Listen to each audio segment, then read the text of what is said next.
Hello, welcome to the gut reaction review of episode 7 of Masters of the Air. I sound a bit lousy because I found out not that long ago that a good friend and acting mentor friend of mine, Colin Bennett, who was at my wedding, he passed away. So I just found out literally 10 minutes ago. So you'll have to forgive me if I sound a little bit ropey. But I didn't want to not do this stream. So I'm just giving Colin a shout out. Some people will remember he was the caretaker on Take Heart. He was a teacher at RADA, which is where I met him. I was not a student at RADA. I came in as a guest teacher on a course he was teaching to talk about what we looked for in auditions. But Colin and I knew each other because he brought me in very late on a production of Bugsy Malone, which I practically begged to get into to cover a role that there was space for. In the end, I was not utilised that much, but anyway, we had stayed in touch, and it was yeah. Anyway, so it's just tough to get that news. I mean, obviously he'd lived a pretty full life, and yeah, but he was a good friend of mine, and he's going to be sorely missed. All right, let's get on with Masters of the Air, episode 7.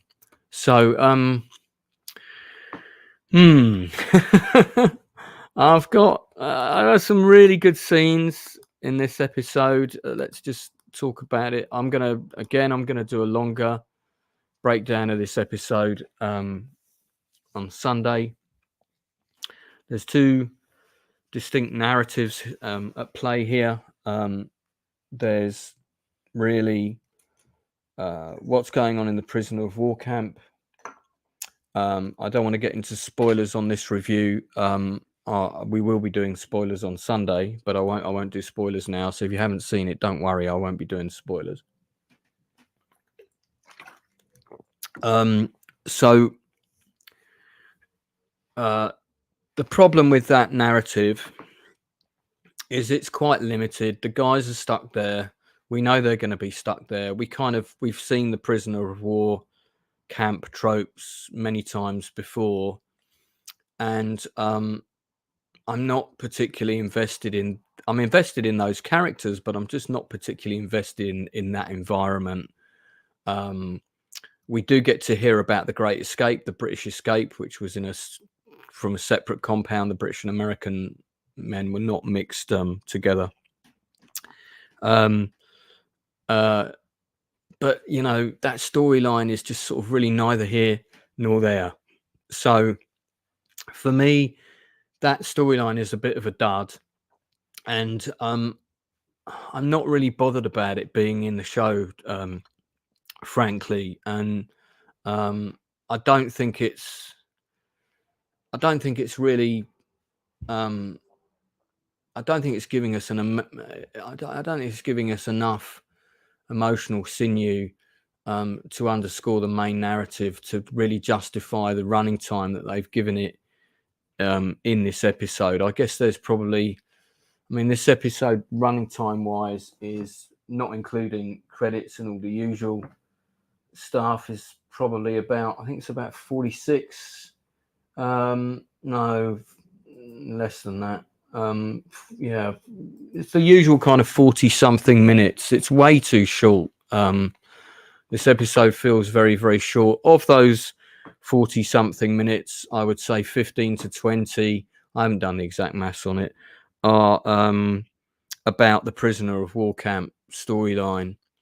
And I'm just not really invested in those scenes. It's just like, let's get back to the other narrative. One of the things that happens is that a couple of okay, I'm going to have to mention one spoiler. Sorry, I mean we already kind of know this, so it's not that big a deal. Um, we know that a couple of people escaped previously because we had a whole number of scenes about those people escaping, which involved this character played by Kai Alexander, good actor, um, and he joined a resistance underground railroad that saw him and another man come back through Spain to the UK. These two characters come back on the base, and it really feels to me like this is my most critical point about this episode, and I'll go into it more on Sunday.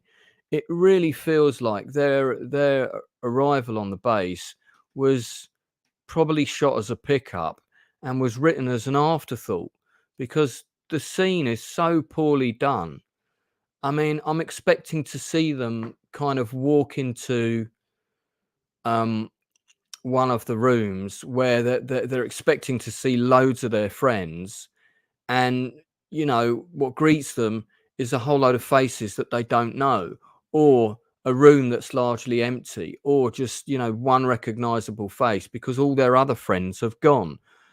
um Surely that's the emotional kick in the ghoulies of that narrative storyline. Yes, they make it back to the UK only to discover most of their friends are dead. We don't get that. We don't get that, and what we do get is not sufficient, really, to justify the inclusion of their escape storyline at all. It just sort of undermines the inclusion of these earlier scenes. Like I said, I'll talk about that more on Sunday. Just going to say hi to Fleshless Films. Thanks for popping in, Keith, as usual, and Vincent Vega. Always good to have John Travolta watching the channel. Thanks for popping in. So that's my main gripe. There is not the emotional payoff for those characters that you would expect to get in that story. Much of this episode on base and in the air is dedicated towards Nate Mann's character again, Rosie Rosenthal, because his plane is on its 25th mission. I'm not going to spoil it for you about what may or may not happen. We'll get into that on Sunday. I'll keep spoilers to a minimum, but they're on their 25th mission. That's a main storyline. And then the other storyline, that I guess we've got three storylines again. The other storyline is with Harry Crosby, who is talking about, he's got the voiceover for some of the episode, and he's talking about, the things he's having to go through and what he has to do in order to get through the day, get through the war, cope with the emotional loss of all his friends, and seeing wave after wave of bombers coming back with, mass injuries on board, or if they come back at all. Again, not getting into spoilers, their two narratives are great. There's some really good scenes. There's a great scene with Kraft returning. It's very powerful, incredible makeup. Again, I'll get into that more on Sunday. Yeah, there's some really good stuff to be had there. But yeah, so I will, as I say, I'll talk more about that another time on Sunday. So yeah, overall this episode is good. It's a strong episode with some good moments. There is some action in it for those people that love the airplane action. Not as much, but there's a little bit. And of course, at this point in the war, the P-51 aircraft introduced, and they can fly all the way to Berlin. So now the fortresses have air cover with them going on the missions. But we've only got 2 episodes left. I really hope like the last episode is like 2 hours long. I would love that personally. I don't think we're going to get it, but It'd be really nice. But it just feels to me like the there's some I don't know what's going on with this, because there's some very there's some really good stuff that feels like it's, John Orloff, experienced writer, great scenes, some great dialogue, and then there's some other bits that are so awful, terrible dialogue. Like there's a line said from a pilot to a co-pilot in a very key emotional moment, and that line is just so crap. It just so undermines the scene. You'll know it when you hear it, trust me. And I'm just thinking, who wrote that? That can't be John Orloff that wrote that line. That's got to be a rewrite by someone else, or an executive going, oh, they should say that there, I don't know. I just it just feels like this show has got fingers over it by other parties. The storyline with Belle Powley is now becoming a bit of a distraction. And then when you see the trailer for next week, we're now going into a whole SOE storyline by the looks of things. This is a show about the mighty 8th Air Force. It's about the 100th bomb group. It's not a show about SOE operations. And listen, I want to see those shows. I want to see those movies. And we've got one such movie coming from Guy Ritchie, which is going to be more your kind of Dirty Dozen style type of film. But hey, I'm all up for that as well. But with this, I want grounded realism, with the narrative spear always being the focus of the show, which in the case of the Pacific was the stories of the Marines and the people they encounter and how they get through the war. And Band of Brothers, it very much was about the camaraderie of the men in one unit. Pacific picked on more individual heroic stories, but it still worked, and actually is a show that gets better with repeated viewings. This show is really good in places, and then suddenly it feels like it gets a bit derailed, especially this storyline, which when you see where it's going in episode 8, because there's a trailer with clips of it, I think you guys are going to do a bit of a face palm, if I'm honest. So yeah, this episode for me is, I need to watch it again, and I'm going to watch it again before Sunday. It's a bit of a it's a bit hit and miss, and there's a couple of things that really let it down. One is they don't give any payoff, or they kill the emotional payoff of the returning POWs. It's just not done well. And for me, I thought that was quite piss poor for a show that's got Spielberg and Hanks's name on it. Where are the guiding hands for these scenes in post-production? Because it feels like we're not getting it. Was there other stuff that was shot that isn't being used? Well, we know that that's true. So what's happening here? Secondly, a couple of lines of dialogue are proper naff, and I just thought, is that the best you've got, really? So once again, it's a good episode. It's not a great episode. It's a good episode, and it's a good show. But at the minute, it's not a great show. I find it very frustrating, because I want to be positive about this show, but I'm not going to sing its praises to the roof when it does have things that let it down. And they're not minor things. They're not minor things. They're quite significant. I'm not talking about bloody chimneys and rooftops, okay? I'm talking about, significant narrative strands that get resolved in really poor fashion and don't have the emotional payoff that you as an audience are entitled to expect from a team of this quality behind a production with a budget of this size. I'm going to do a really big video, I've decided, on Masters of the Air for my channel. I'm going to do a very long video edit analysis of the whole show.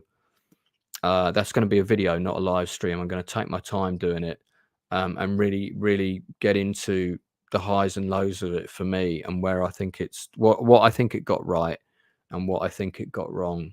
Um, and you know, the fact that we're in episode 7 now, and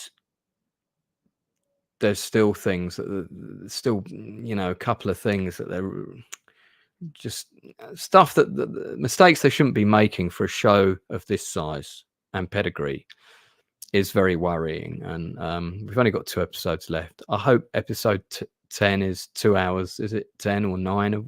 No, I think we've only got 9 episodes, I think. So yeah, I think there's only 2 left. Well, okay, so that's it. It's just a gut reaction review. I'm still saying watch it. Absolutely. Do I? Yeah. Thank you, Hang Buick. And welcome to the channel. I haven't seen you before, so appreciate you jumping in. And yeah, if you agree, good to see you, Jamalama. So anyone else who doesn't know, I do a longer review of this every Sunday at 9 o'clock. I mean, that's where I'm at with it. I would say I like it, but it's got problems. I wouldn't say I love it, but it's got problems. I like it, but it's got problems. Yeah. I'm certainly in until the end. Absolutely. Guys, if you haven't watched Shogun, definitely do watch Shogun. We're going to be doing a weekly review of Shogun every Wednesday, probably around 10 o'clock. We're going to do Shogun every week. So do check that out. It's a very, very good show. It's worth watching. That's my strongest recommendation for another show. If you like your historical stuff, and whether you've seen the original show or not, it doesn't matter. It's definitely worth watching. It's a really, really good quality show. I think it's already better than the 1980 original, and I'm a big fan of that. I've done a review of it on my channel. I watched it all again recently. Yeah, so I just like the fact that this one is 50%, 60% of it even is told from the Japanese point of view, and we really get into the minutiae of the politics and the intrigue. Yeah, so Masters of the Air, episode 7. I'm going to watch it again. At the minute, for me, it's probably a 6.5 to 7 out of 10. I think the payoff scene that let it down, which was almost an afterthought, probably a reshoot, but I guess the Inside Man might have a bit more knowledge on that. I think that they crapped out on that, and you'll see what I mean when you watch the episode. And there's too much stuff with voiceover, man, all the time. You know, voiceover is fine. I like voiceover when it's appropriately used, but in this, you know, for this one scene, it involves 2 guys on bicycles. Don't want to say too much more about it. When you see it, you'll know what I'm talking about. We've got voiceover all the way through it, and then boom, those characters are gone. Where are the scenes? I want to see the scenes with these guys walking into a room and realizing all their friends are gone. I want to see the scene when they're told all their friends are gone. Where are those scenes? You know, it's writing 101 that those scenes should be in the bloody show, not this voiceover waffle. Quick shake and a hand, you know, quick handshake around the plane, and then these guys are gone again. I swear to God, it feels like, oh, we forgot to. It feels like somebody said we forgot to say what happened to those guys. Oh, we'll add it to the reshoots. We'll do a shot with them. You know, maybe the set was still that. I don't know, man. It just feels crap. It honestly felt so tacked on. And if it wasn't tacked on, then boy, was it poorly thought out.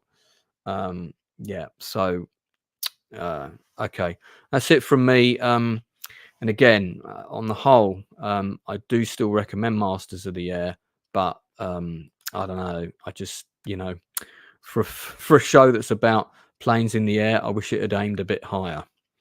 I'll catch you again on Sunday at 9 o'clock. I might be doing a gaming stream later. I'll see how I go. Take care.